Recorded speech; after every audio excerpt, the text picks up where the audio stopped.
Kinabukasan, naglalakad na sila para hanapin ang goblin at masayang sinabi ni Raven na tapusin nila agad iyon ng mabilis para makabalik agad. Sinabi naman nila Julian na hindi talaga sumusunod sa kanila si Serkon dahil sa sinabi niya kagabi. Ang tanging layunin lang ng butler ay ang kaligtasan ng kanyang alaga at sinabi niya kay Vincent na kung may nangyari kaninang masama ay pinatay na agad niya ang goblin. Pero alam ni Serkon na makakagulo iyon sa misyon ng bida, kaya hindi niya ito ginawa.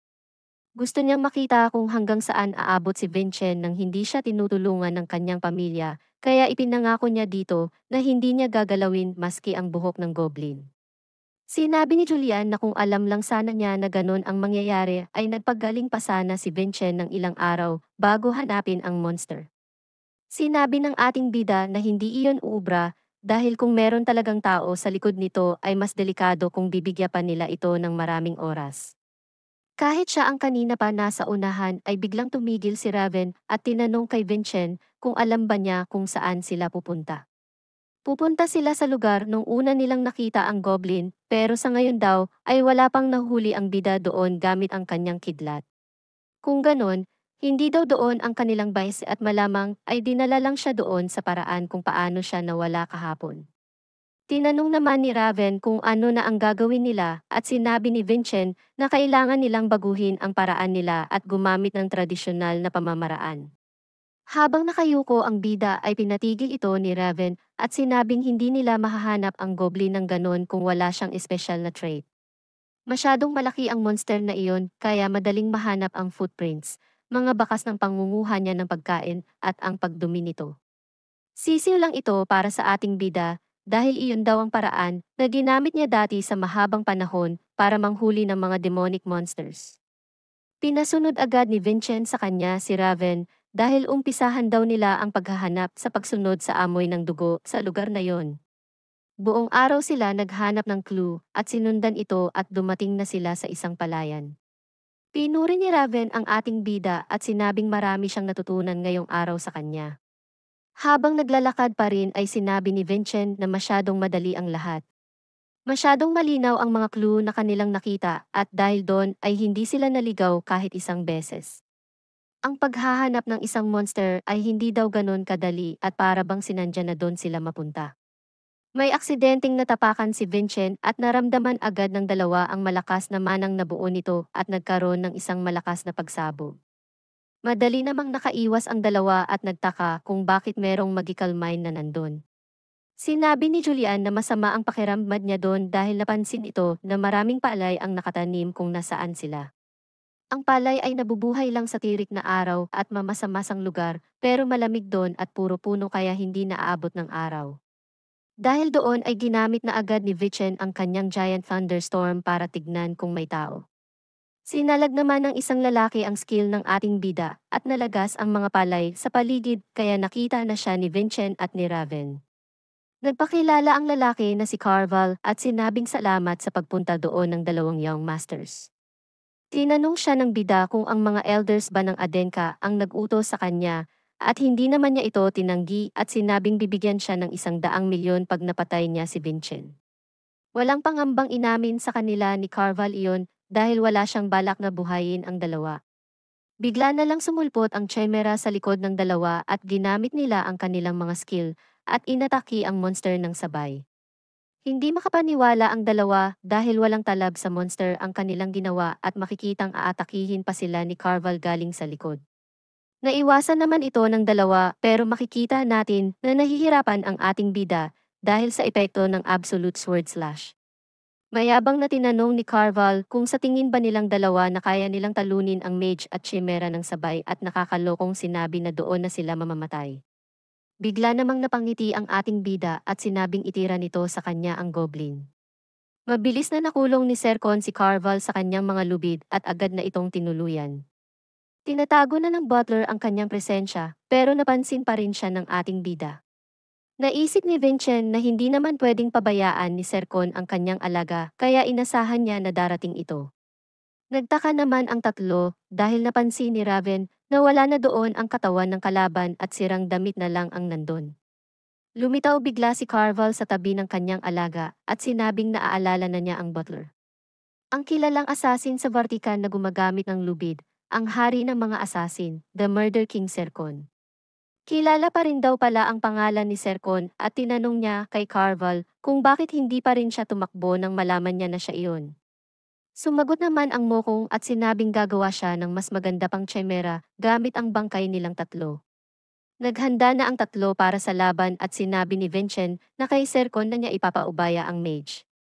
Nakita ng ating bida ang sword path at inatake agad ang chimera gamit ang absolute sword slash pero makikita nating wala pa rin itong talab sa monster. Ang dalawang mage naman ay patuloy pa ring naglalaban at inasar ni Carval si Sercon at sinabing magdahan-dahan lang siya dahil ang espesyalidad nito ay assassination at hindi ang matatagal na laban. Sinabi din ito na hindi niya pinaamo ang goblin dahil ginamit lang niya ang trait niya na leash dito at susundin na siya nito agad at pwede pa niya itong iteleport kahit saan. Pinitik ni Carval ang kanyang daliri at bigla na lang lumabas sa likod ni Sercon ang kimera. Nakaiwas dito si Sercon ng may konting galos at sinabing okay lang siya. Sa tingin ng butler ay tama ang sinabi ni Raven na ang mga scale sa katawan ng kimera ay galing sa dragon species. Extinct na ang mga dragon species at mukha silang mga normal na tao, pero pag ginamit na nila ang kanilang skill, ay babalutin sila ng mga kaliskis na sobrang taas ng mana resistant kagaya ng totoong dragon. Sinipa ni Carval sa ulo ang kimera at sinabing wala itong kwenta dahil hindi niya matalo ang mga kalaban. Tinignan nito ng masama ang lalaki kaya lalo itong nagalit at ginamitan ng skill ang monster. Sinabi pa nito na hindi na siya makakawala pa sa kanyang trait at pag ginawa pa niya iyon ulit ay aalisin nito sa kanya ang dugo ng dragon species at didispatchahin na lang bigla. Nung narinig ni Vincent na trait pala ang gamit ni Carval para kontrolin ang kimera ay nakaisip siya ng plano. Bigla na lang nawala sa harapan niya ang tatlo at sorpresang inatake siya ni Sercon galing sa gilid. Pagkaiwas niya ay si Raven naman ang umatake pero nakaiwas din ulit ito. Bumuelo si Raven para umatake ulit gamit ang blessing ng the spear that pierces everything. Bigla namang pinalabas ni Carval ang kimera sa kanyang harapan at sinabing walang kwenta ang atake niyang iyon at sinuntok si Raven ng monster palayo. Si Vincent naman ang susunod na atake at ginamit niya ang Chapter 2 ng Absolute Sword Slash, ang Galactic Wanderer at tinamaan nito ang mukong. Natawa naman si Carval at sinabing nice tinawa, pero hindi sila ubra sa kanila ng kanyang kimera kahit anong gawin nila. Inutusan niya ang monster para tapusin ng ang tatlo pero hindi niya ito sinunod at sinigawan ang Dark Mage. Pinaliwanag ni Vincent sa kanya na hindi siya ang hiniwa niya kanina kundi ang trait na nagkokontrol sa goblin. Agad naman inatake ng kimera si Carval at dahil sa lakas nito ay walang hirap niyang natalo ang Dark Mage. Sinabi ni Vincent na ginawa niya yon sa kanya dahil hindi siya tunay na teamer.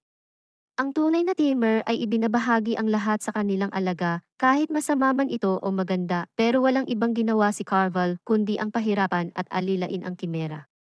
Makikitang nawawala na ang dragon scale ng monster dahil pilit lang itong inilagay sa kanya ng Dark Mage gamit ang magic. Tumayo si Vincent sa harap nito at sinabing kailangan na niyang gawin ang ipinunta nila doon. Ibibigay na niya sa monster ang kanyang kapayapaan. Masayang naglalakad si Raven dahil natapos na nila ang misyon at tinanong naman ni Sercon ang bida kung ano ang plano niya. Sinabi niya na ang misyon na iyon ay galing mismo sa mga elders at dahil may mga masamang nangyari ay sasagot ang bida sa kanila gamit ang lakas ng pamilyang Adenka. Sinabi din niya na meron din siyang maaasahang saksi at iyon ang Murder King na si Sercon. Ang mga marka ng lubid sa mukha ni Carval ay sapat na ebidensya na para malamang nandoon ang Murder King na si Sercon. Nagpasalamat si Vincent sa kanya at iritan naman itong sinabi na nadamay na naman siya sa hindi niya gusto. Biglang dumating doon si Herka at pinalusot na nagkataon lang na nagkita sila ngayong day off niya. Sinabi ng headmaster na gusto niyang makita ang nasa loob ng lalagyanan na dala ni Vincent para malaman kung natapos niya ba talaga ang kanyang misyon. Tinanong ng bida si Herka kung nakikilala ba niya ang mga ito at tumawa lang ito at sinabi ngayon lang niya nakita ang mga yon. Seryoso naman niyang sinabi na tama ang sinabi ni Vincent na kailangan gawan ito ng paraan gamit ang pamilya dahil may nalaman ang headmaster. Ang nanduga sa friendly exchange meeting sa panig ng mga Simeon ay ang elder na si Holiman at si Elder Tilovan naman sa pamilyang Adenka. Tinanong ni Herka ang bida kung sa tingin ba niya ay pagkakataon lang na matagal nang magkaibigan ang dalawang elder. Kinausap ni Herka si Vargon gamit ang kristal at sinabing matagumpay ang misyon ni Vincent at pinauwi muna niya ito sa kanila dahil may mga kailangan siyang gawin. Sobrang inis naman ang Dean dahil iniwan na naman sa kanya ng headmaster ang lahat ng trabaho habang nasa labas ito at pinanood si Vincent. Tinawag ng isang guard ang Dean at makikitang nagalit ito at sinabing madami siyang ginagawa. Nagsorry ito at inabot na lang ang report ng misyon ni Vincent at umalis na agad.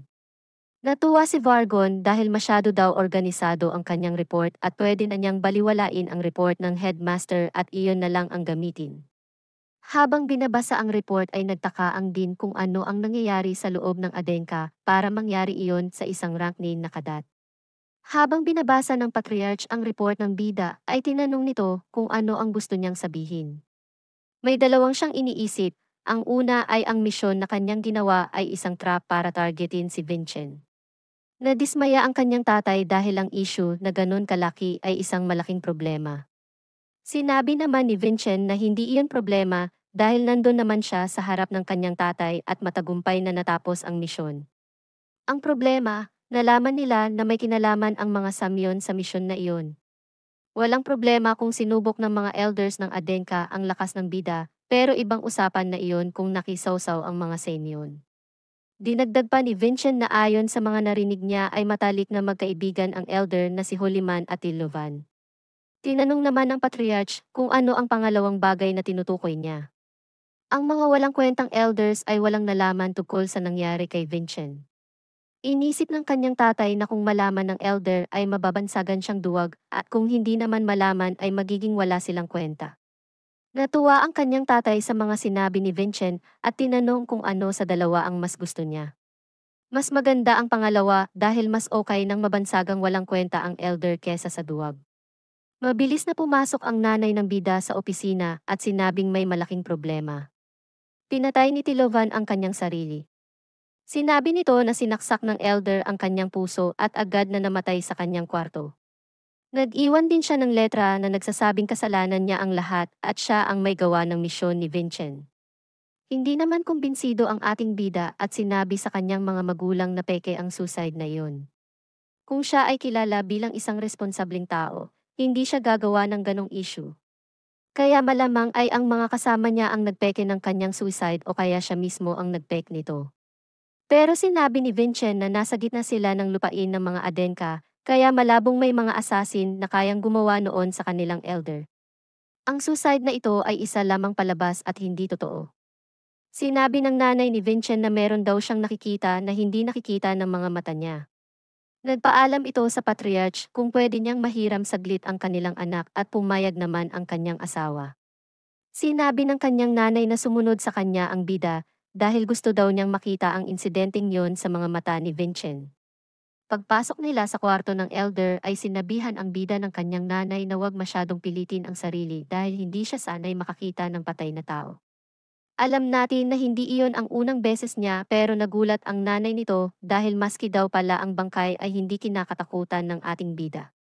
Nagtaka si Vincent at sinabing masyadong malinis ang pagkakagawa ng krimen at natusok agad ito ng parang walang hirap.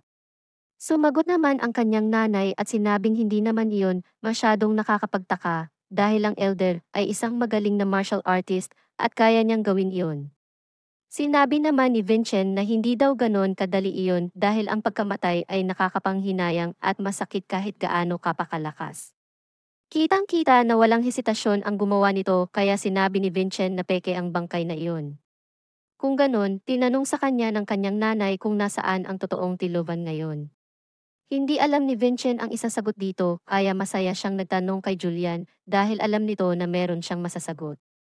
Nagtaka naman si Julian dahil ang akala nito ay alam na lahat ng ating bida ang sagot dahil parang siguradong sigurado siya. Nag-isip si Julian at sinabing ito ay parang dark arts, ang corpse ventriloquy. Sinabi niya ito sa kanyang nanay at nagtaka naman ito at tinanong kung saan niya ito binasi. Tinanong ni Vincent ang kanyang nanay kung bakit at hindi daw ba niya ito nakita gamit ang kanyang mga mata. Ang blessing ng kanyang mata ay nalalaman lang kung nagsisinungaling ba o hindi ang isang tao at imposibleng makita nito ang tunay na nangyari o kaya malaman ang buong istorya ng kaso. Hinawakan nito ang balikat ni Vincent at tinanong kung saan niya nakuha ang impormasyon tungkol sa dark arts. Hindi na importante sa kanya kung tunay ba o peke ang bangkay ng elder. Ang gusto na lang niyang malaman ngayon ay kung saan nanggagaling ang mga impormasyon ng ating bida. Sa ibang parte ng castle, makikita natin na bumisita ang patriarch sa mga elders at niyaya sila para magtsaa. Binanggit nito na masarap ang dala niyang tsaa dahil ito ang paborito ni Elder Tilovan. Sinabi naman ng isang babaeng elder na hindi na daw kabilang sa kanila ang bangkay na iyon. Sinabi din niya na wag na itong magpaligoy-ligoy dahil alam naman daw nila na nandun siya para magreklamo tungkol sa misyon ni Vincent. Wala masyadong reaksyon ang patriarch at sinabi lang na hindi maganda ang nangyari. Sinabi pa nila na masyado niyang pinapaboran si Vincent dahil siya pa talaga mismo ang nagreklamo para sa kanya. Nainis naman si Khan nung tinanong ng babae na nagawa ba niya iyon dahil anak ito ni Sarvana Hisley. Sumulsul pa ang dalawa at sinabing baka magselos ang kanyang asawa at magprotesta ang pamilya niyang Helene. Sinabi ng babaeng elder na ano ang punto sa pagbigay ng patriarch sa anak ni Raelsa ng atensyon ngayon dahil naging malakas na siya dahil sa paggamit niya sa buhay ni Savannah. Pinakita ang nangyari dati at nakikiusap si Khan na gamitin ang gamot para mabuhay siya. Nakiusap lang si Savannah kay Khan na respetuhin niya ang kanyang desisyon at alagaan ang kanilang anak ng maayos. Sinabi din niya na wag itong umiyak at kailangan niyang punan ang pagkukulang ni Savannah para kay Vincent. Makikita nating sobra na ang galit ng patriarch dahil sa pang-insulto ng mga elders kay Savannah. Kahit na ganun ay tuloy pa rin ang babaeng elder at sinabing alam ng lahat na pagkatapos mamatay ni Savannah ay doon na naging matagumpay si Khan ng sobra at pinangalan ng pinakamalakas na Adenka. Matalinong babae si Savannah Hisley at lahat sila ay nagdalamhati sa pagkawala nito at sinabi ng elder na wala nang mas nagdadalamhati pa dito kesa sa taong pumatay sa kanya at iyon ang patriarch.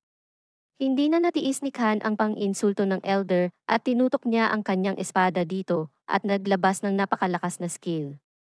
Napayuko sa takot ang elder dahil nakita niya ang tunay na lakas ng aura ng patriarch. Ang pinakamataas na pwedeng maabot ng isang tao, isang 9-star martial artist. Habang nakatingin ng masama ay pinaalala niya sa mga elders na ang pangalan ng kanyang lumipas na asawa ay Savannah Hisley. Bumalik na ulit ang istorya sa mag-ina at tinatanong nito kay Vincent kung saan at paano niya nalaman ang dark arts. Sinabi ng ating bida na nakikita niya ito kaya niya alam. Nagduda naman ang kanyang nanay at sinabing malabong nakikita din niya pati ang pangalan ng spell. Sinabi ni Vincent na isa lang ang solusyon laban sa Eye of Truth ng kanyang nanay at iyon ay huwag magsinungaling. Sinabi niya na tama ang kanyang nanay at hindi niya alam ang lahat base lang sa nakita niya ito. Kapag may nakikita ang bida na kakaiba ay sinasabi ito sa kanya ng isang god at doon niya nalaman ang pangalan ng spell ng dark magic na ginamit ni Tilovan. Napansin ng kanyang nanay na hindi nag-react ang kanyang mata at sinabi na lang sa anak na wag na itong sasabihin sa iba. Naintindihan ito ni Vincent at makikita nating hindi makapaniwala si Julian dahil gumana ang mga sinabi nito sa kanyang nanay. Naniwala na sa bida ang kanyang nanay at tinanong kung ano ang sinasabi ng God tungkol kay Tilovan at kung nasaan siya. Inuulit lang ni Vincent sa kanyang nanay ang mga sinasabi ni Julian at sinabing hindi naramdaman ng kanyang nanay ang spell kaya siguradong mataas na level ng dark magic ang kanyang ginamit kaya napakaraming life force ang ginamit nito. Sinabi din nito na imposible ang may tumulong sa kanya dahil wala na silang mapapala sa kanya dahil hindi na siya elder. Dahil sa lakas ng spell na ginamit niya at sa hina ng katawan niya ngayon ay sigurado si Julian na nasa kwarto na iyon pa rin si Tilovan. Dahil doon ay nanghingi ng pabor si Vincent at sinabing siya daw mismo ang pupugot sa ulo ni Tilovan. Sinabi ng kanyang nanay na kahit na ganon ay elder pa rin si Tilovan ng pamilyang Adenka at tinanong kay Vincent kung kakayanin ba niya iyon. Sinabi ng bida na pipersahin niyang lumabas ang elder sa kinatataguan nito at atakihin niya si Vincent ng malakas kaya sinabi niya sa kanyang nanay kung pwede bang salagin niya ito para sa kanya.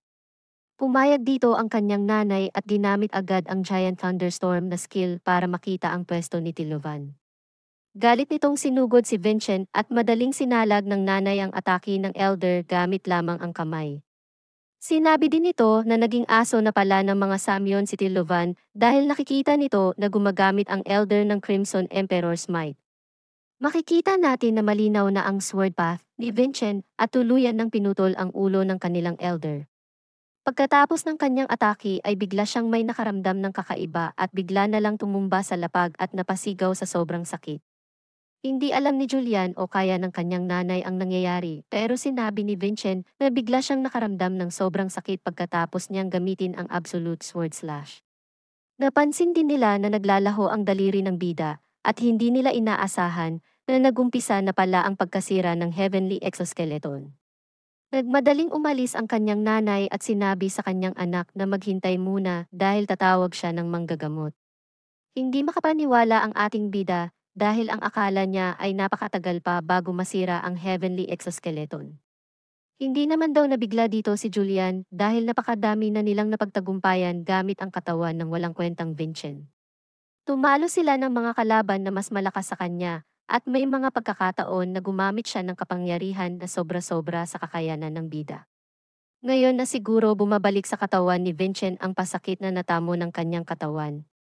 Nagulat naman si Julian nang itanong ng bida kung nabigo na naman daw ba siya sa kanyang buhay ngayon. Naglabas si Julian ng divine energy at sinabing hindi iyon totoo dahil kahit hindi siya nag-iingat o hindi normal ang kanyang mga desisyon ay naniniwala pa rin sa kanya si Julian. Sinabi pa nito na kung hindi dahil kay Vincent ay imposibleng kilalanin siya ng kanyang mga magulang at ng lahat ng tao. Gagawin ni Julian ang ginawa niya nung kinukuha ng bida ang Lightning Giant at gagamitin niya ang kanyang divine powers para mapanatili ang Heavenly Exoskeleton. Pinigilan naman siya ng ating bida dahil parehas nilang alam na pag ginawa niya ito ay tuluyan na siyang maglalaho. Umiti si Julian at sinabing bago siya mawala ng tuluyan ay kailangan makahanap si Vincent ng makakaayos sa Heavenly Exoskeleton. Narinig niya na ang huling binanggit ni Julian na nagtitiwala siya sa bida at naglaho na ito bigla. Hindi naman umiyak dito si Vincent pero lalong tumibay ang kanyang loob at sinabing gagawin niya ang lahat para matupad ang mga hiling nito. Habang nakaupo pa rin sa lapag ay bigla namang pumasok doon ang isang pari at tinanong kung okay lang ba ang ating bida. Lumipat ang ating istorya kung saan pinagpapaliwanag si Sercon tungkol sa naganap na misyon ni Vincent. Sa labas ng pinto ay makikita natin ang headmaster at si Raven na halatang bagot na sa kakahintay sa butler. Bigla naman dumating doon si Merlin dahil nag-alala siya sa kanyang estudyante dahil nabasa niya ang report ng kanyang misyon. Tinanong nito ang headmaster kung kamusta na si Vincent at sumagot naman ito na hindi niya kailangan mag-alala dahil okay lang siya at kasama na niya ngayon ang kanyang pamilya. Nakalabas na din sa wakas si Sercon at nanghingi ito ng tawad dahil medyo napatagal daw siya ng konti. Bigla namang nagkatinginan ng masama si Merlin at ang butler at tinanong ng headmaster kung magkakilala ba silang dalawa. Sumagot naman dito si Sercon at sinabing siya ang nagbigay ng sugat sa mukha ni Merlin kaya sila magkakilala. Hindi na nakapagpigil ang dalawa at nilabas na nila ang kanilang mga armas at mag-umpisa ng maglaban. Bumalik na kila Vincent at sinabi ng pari sa kanya na buti na lang ay naagapan ito agad dahil masyado itong delikado. Sinabi din nito na kanya na hindi pa siya masyadong magaling kaya wag muna siyang maggagalaw masyado. Tinanong ni Vincent sa pari kung meron ba itong alam tungkol sa Heavenly Exoskeleton. Ipinaliwanag lahat ni Vincent ang nangyari sa kanya at nagets ng pari na pinoprotektahan ng kanyang god ngayon ang kanyang buto. Wala na masyadong oras ang ating bida kaya tinanong niya ulit ang pari kung meron ba niyang alam na paraan para magamot iyon. Hindi siya sigurado pero naalala niya na merong paraan para maligtas niya ang kanyang god. Kailangan niyang matutong gumamit ng divine power. Tinanong ni Vincent kung kailangan ba niyang maging pare pero hindi daw yon ubra dahil masyadong mahirap yon, lalo na kung gipit ka sa oras. Sinabi ng pari na meron lugar na malapit sa Temple of Gaia, ang Divine King's Grave. Ang Divine King ay isang legendary disciple na gumawa ng temple na iyon at ang sabi nila, doon mo makikita ang isang item na nagbibigay ng napakadaming divine power, ang Holy Grail. Hindi masyadong kumbinsido si Vincent doon dahil narinig lang pala iyon ng pari pero sinabi nito na hindi iyon sabi-sabi lang dahil merong isang martial artist na nakahawak na ng Holy Grail. Natuwa naman si Vincent doon sa magandang balita at tinanong kung sino iyon dahil kailangan niya itong makausap agad. Isang tao lang sa buong kasaysayan ang nakahawak na ng Holy Grail, ang ancestor ng mga Adenka na si Arslan. Makikita natin ulit si Serkon at si Merlin na mag-uumpisa ng maglaban. Tinanong ni Merlin kung iyon ba ang una nilang pagkikita ulit pagkatapos ng Charvidal Grand Plains Battle. Mersenaryo noon si Serkon ng mga Tamilans at martial artist naman si Merlin ng mga Adenka noon at ilang beses na silang nagtagpo bilang magkalaban. Hindi na sila nakapagtimpi at inataki na ang isa't isa, pero pinigilan sila ng headmaster at pinag-untog ang kanilang mga ulo. Pinagbantaan ni Herka ang dalawa at sinabing perehas silang master ng dalawang kasalukuyang cadet ng Crimson Fortress kaya umayos sila. Pwede daw nilang ituloy ang kanilang laban pag nakaalis na ang dalawa nilang alaga sa fortress. Narinig naman nila sa kanilang likuran na nag-uusap ang pari at si Vincent. Pinipigilan ng pari ang ating bida na pumunta dahil delikado daw doon pero wala itong pake at niyaya na papuntang Divine King's Grave. Narinig ng apat kung saan pupunta si Vincent at sinabing mukhang gagawa na naman ng problema ang ating bida. Yumuko si Serkon at sinabing sa susunod na lang sila maglaban at tinawag niya ito sa buo niyang pangalan na Merlin Falker at umalis na kasama si Raven. Nagulat ang headmaster sa kanyang narinig at tinanong kay Merlin kung Falker daw ba talaga ang kanyang apelido. Makikita natin na dumating na ang dalawa sa harapan ng Divine King's Grave at tinatanong pa rin ng pari kung sigurado ba talaga ang bida sa gagawin niya. Sinabi ni Vincent na hindi naman siya pumunta sa malayong lugar na iyon tapos hindi papasok. Inisip niya na wala na masyadong oras si Julian at dahil itinalaga sa kanya ito ni Arslan ay hindi na niya ito dapat pang patagalin. Tinanong ng pari kung naaalala ba ni Vincent ang sinabi nito sa kanya na wala ng tao ang nakakalabas doon ng buhay. Hindi nila alam kung gaano kalalim at kagulo ang lugar na iyon o kaya naman ang mga nandun sa ilalim. Tinanong ni Vincent sa pari kung bakit niya sinabi ang lugar na iyon sa kanya kung ganun pala iyon kadelikado. May mga guard sa labasan at hindi siya makakapasok sa loob kung hindi niya kasama ang isang second class na pari kaya bakit siya sinamahan ang bida doon. Tinanong naman sa kanya ng pari kung kilala ba niya ang Holy King na si Laimigor at sumagot naman ito ng konti lang. Narinig ito ni Vincent nung nag-aaral sila ni Julian ng history. Siya ang bayani na nakadiskubre ng Gaia religion. Namatay siya habang pinamumunuan ang kanyang mga tao laban sa archdemon na si Daven, pero karamihan ng impormasyon tungkol sa kanya ay nawala na lang bigla. Pero ang pari na si Dulan ang nakakuha ng kapangyarihan ng Holy King. At sinabi nito na merong propesya na pinapasa sa mga nakakakuha ng kapangyarihang iyon. Ang mga nakaranas lang ng kamatayan at nakakilala ng isang god ay makakakita ng Holy Grail. Hindi sigurado ang pari pero sinabi niya kay Vincent na nararamdam niya na siya ang nasa propesya, kaya niya ito sinabi sa kanya lahat. Pero nung sinabi ng bida na pupunta siya sa loob ng King's Grave, ay natakot ang pari pero sinabi ni Vincent na hindi niya kailangan mag-alala dahil siya daw ang napili ng Holy King at tuluyan ng pumasok sa loob. Patuloy lang siyang naglalakad at nagtaka dahil wala pa rin daw siya sa dulo. Sinubukan niyang tanungin si Julian kung ano ang kailangan niyang gawin pero naalalang wala na nga pala ito at inisip na baka hindi siya nito naririnig ngayon. Hindi makapaniwala si Vincent dahil mag-isa siyang nakakulong ng 10 taon sa dati niyang buhay pero ngayon ay isang araw lang na wala siyang kausap ay hindi na siya mapakali. Susubukan niya sanang lumingon sa likod pero biglang may nagsalita at sinabing bawal iyon dahil sa oras na lumingon siya sa likod ay mawawalan siya ng pakiramdam sa direksyon at lilibutin ang lugar na iyon habang buhay. Binunot ng ating bida ang kanyang espada at tinanong kung sino ang nagsalita ang ipakita nito ang kanyang sarili. Lumabas bigla ang mga ito at nagpakilalang Shadow Assassins na galing sa Shadow Clan at nasa harapan ay si Melanon. Nakayuko nitong sinabi kay Vincent na matagal na nila siyang hinihintay, ang naghahanap ng katotohanan.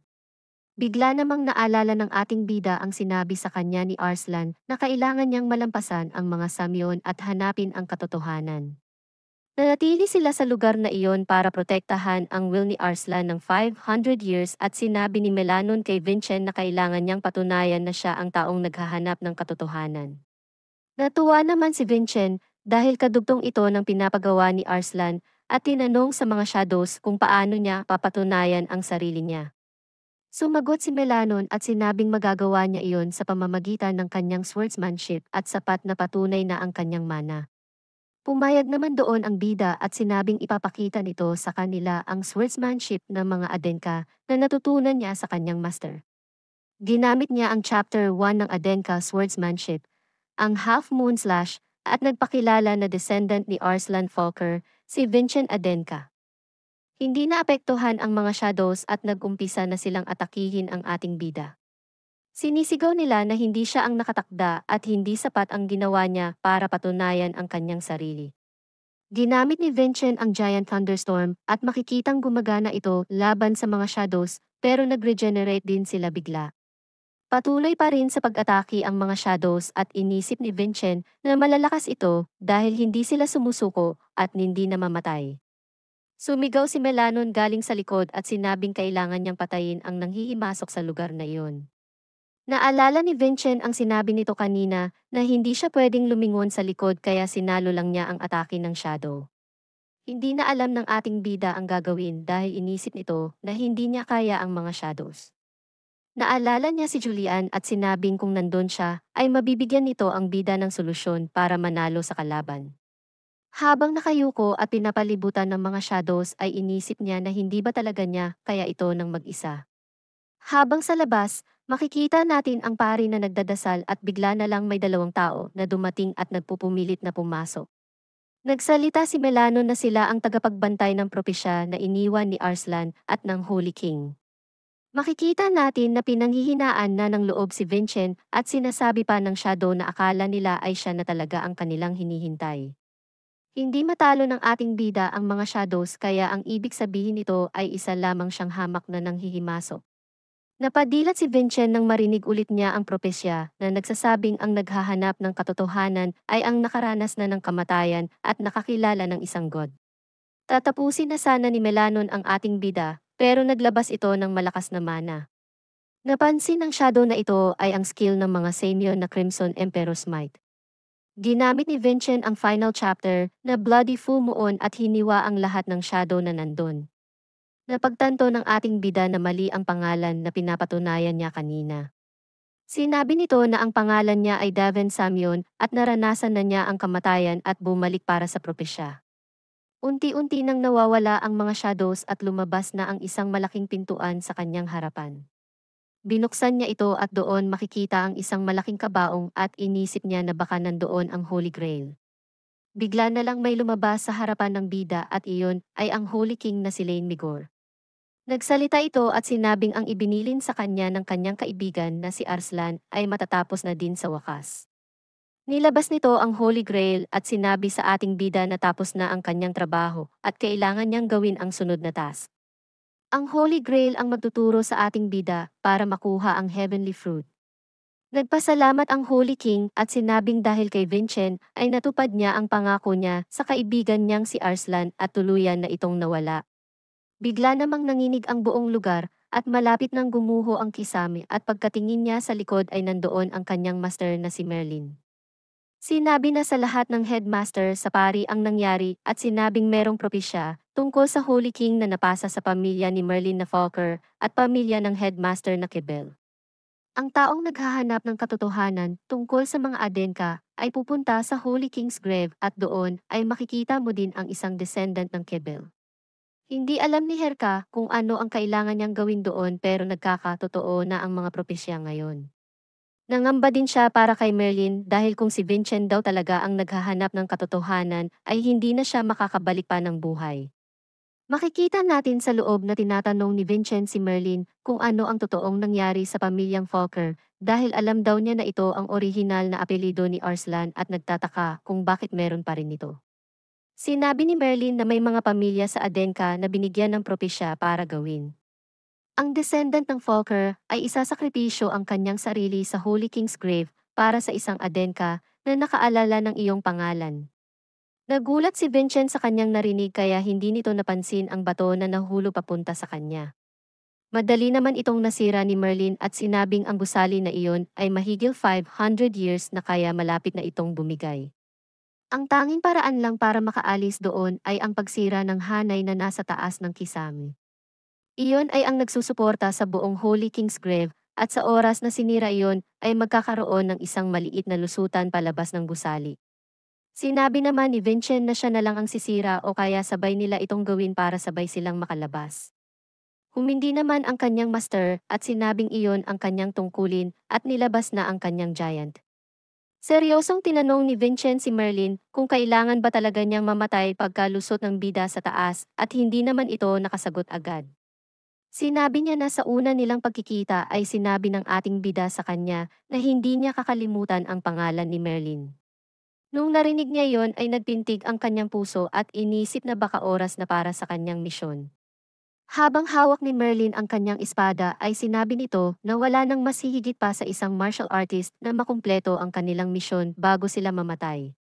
Habang sinasabi nito na magaling na estudyante si Vincent ay inataki na niya ang hanay sa kisem. Lumapit sa kanya ang ating bida at tinanong kung iyon ba talaga ang huli niyang salita at kung ganun pa kaliit ang tingin ng kanyang master sa apelidong Falker. Kung si Arslan talaga nakilala niya ang gumawa ng propesya na iyon ay hindi niya iuutos na isakripisyo ang kanyang mga descendant para lang sa isang misyon.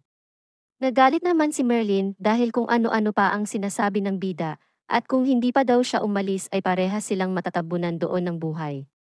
Sinabi naman ni Vincent na pwede silang mabuhay dalawa at hindi kailangan gamitin lahat ni Merlin ang kanyang powers para makalabas din siya. Yumuko si Vincent at ipinikit ang mata at sinabing gagamitin niya ang lahat ng kaya niya para sa isang malaking talon palabas. Ang Dwarf King's Blessing, Galactic Wanderer's Blessing, at ang Lightning Giant's Blessing. Pinagsama-sama niya ito para maging isa at nakagawa ng panibagong skill.